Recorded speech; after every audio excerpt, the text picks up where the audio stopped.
त्या निश्चित होतील. पण मी तुम्हाला पुन्हा सांगतो की सरकार अतिशय संवेदनशील आहे. तुम्हालाही लक्षात आलं असेल, पूर्वीच्या काळी 12-12, 14-14 वर्ष, 8-8 वर्ष, 10-10 वर्ष टप्पा झाला नाही. झाला का? नाही झाला, हे तुम्हालाही माहीत आहे. पण निश्चित हे सरकार संवेदनशील आहे. माननीय मुख्यमंत्री देवेंद्रजी, उपमुख्यमंत्री एकनाथजी आहेत, तुम्हाला यांच्याबद्दलही माहिती आहे. आज अजितदादा असते तर ते हेच म्हणाले असते, आज ताई म्हणताय. पण मला वाटतं की आता हा निर्णय प्लस मध्ये आपल्याला थोडं 2-3 महिने उशीर होतोय. कारण मला तुम्ही म्हटलं की दिवाळीला द्या, दिवाळीचा म्हणजे डिसेंबरमध्ये होता, त्याच्याऐवजी मी मार्च केलेला आहे. बरोबर आहे. तर आता आपण सगळं तोंड गोड करा, आपल्या व्हॉट्सअपवर, फोनवर सगळ्यांना ही गुड न्यूज कळवा, सगळं स्वागत करा, सरकारचं स्वागत करा, आभार माना सगळ्यांचे, आणि आपण द्यावं. आपल्याला जी शंका आहे की 1 एप्रिलला होईल की नाही, त्याची जबाबदारी पूर्णपणे आमची. आमच्या घराजवळून मसायचं तुम्ही, त्या आमची जबाबदारी आहे. तुम्हाला परत इथे यावं लागणार नाही, कधीच यावं लागणार नाही, एवढं सांगतो. लगेच अधिवेशनाला मला जायचं आहे. ठीक आहे ना. सगळ्यांचे आभार. दादा भुसे साहेब या ठिकाणी आहेत, ते शब्द देतील, कारण त्यांच्या घरी जावं लागेल. नाही तर मग तुम्हाला, तर माझ्या घरी आले.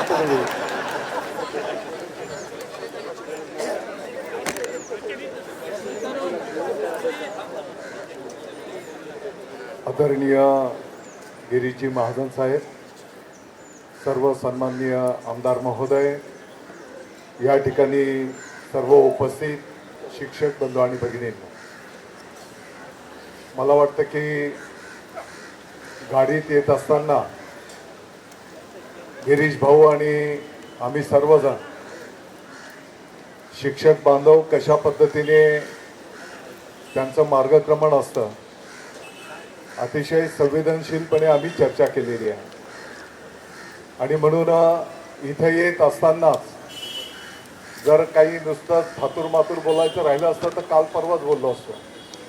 परंतु आज माननीय मुख्यमंत्री महोदयांना विधानसभेच्या सभागृहामध्ये उत्तर सविस्तर द्यायचं असताना राज्याचं, त्यांनी आपल्यासाठी जवळपास 20 मिनिट दिले आणि राज्याचे मुख्य वित्त सचिव असतील, सर्वांशी सविस्तर चर्चा विनिमय करून हा निर्णय या ठिकाणी झालेला आहे. माननीय मुख्यमंत्री महोदय देवेंद्रजी फडणवीस साहेबांचं मला वाटतं की आपण सर्वांनी आभार मानले पाहिजेत. माननीय एकनाथजी शिंदे साहेबांचे आपण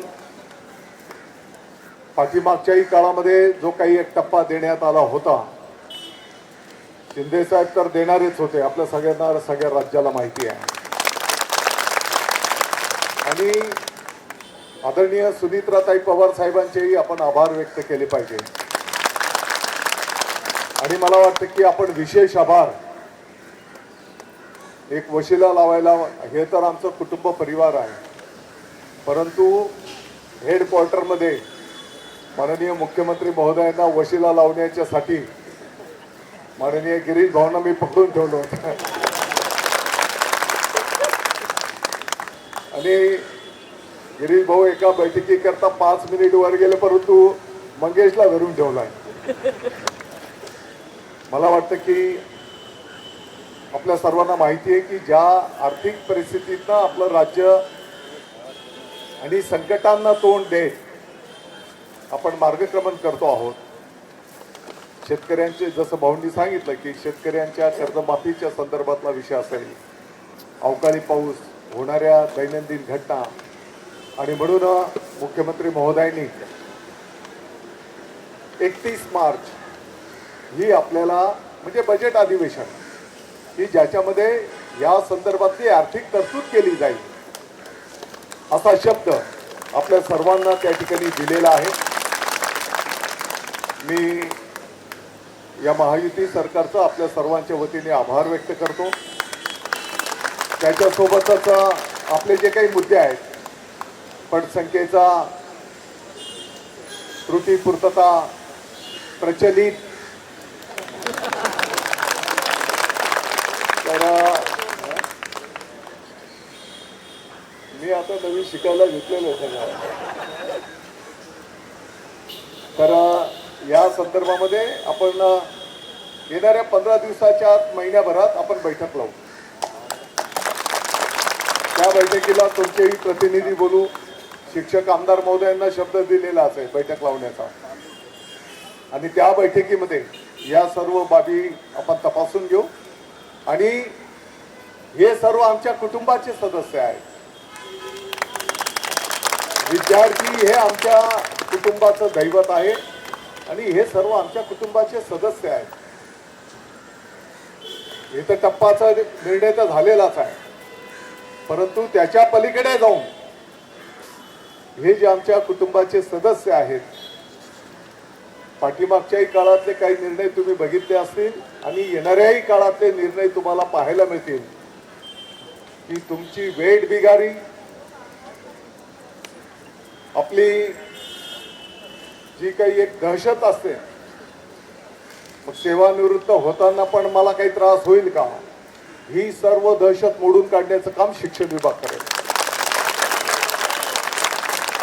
आणि ते कृतीमधून तुम्हाला दिसेल. मला वाटतं की वेळेचं भान आपण ठेवूया. परत एकदा मी आपलं सर्वांचं या ठिकाणी आभार व्यक्त करतो आणि सर्वांना जाता जाता विनंती करेन. मला माहिती आहे की हा क्षण काही फार उपदेश करण्याचा, आपण पटसंख्या वगैरे बोलले, परंतु आजही आमच्या अनेक शिक्षक बंधू भगिनी आहेत की त्यांच्या शाळेमध्ये प्रवेशाच्यासाठी आम्हाला विनंती करावी लागते. त्यांच्या शाळेचा तेवढा पट पण नाही, तुकडी वाढवावी लागते, असे पण आहे. आणि एकीकडे आपल्यावर, आपल्या या कुटुंबावर टीका होते, मराठी शाळा बंद पडतायत, पटसंख्या घटते आहे. हे एक आपल्या सर्वांच्या समोर आव्हान आहे. आणि म्हणून मला माहिती आहे रिकाम्या पोटाने या गोष्टींना आपल्याला सामोरं जाता येणार नाही, याही गोष्टीची जाणीव आहे. आणि म्हणून येणाऱ्या काळामध्ये आपले जे जे काही प्रश्न असतील ते सोडवण्याचं काम आपला विभाग त्या ठिकाणी करेल. आणि जेव्हा जेव्हा गरज पडली शिक्षण विभागाला, तर संकट मोचनाला पुढे करून म्हणजे आर्थिक बाबींशी संबंधित जो विषय असेल, बाकी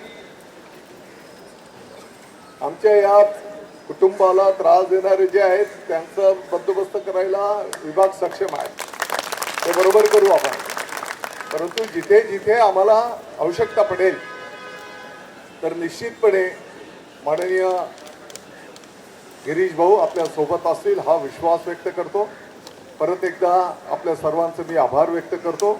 जय हिंद, जय महाराष्ट्र.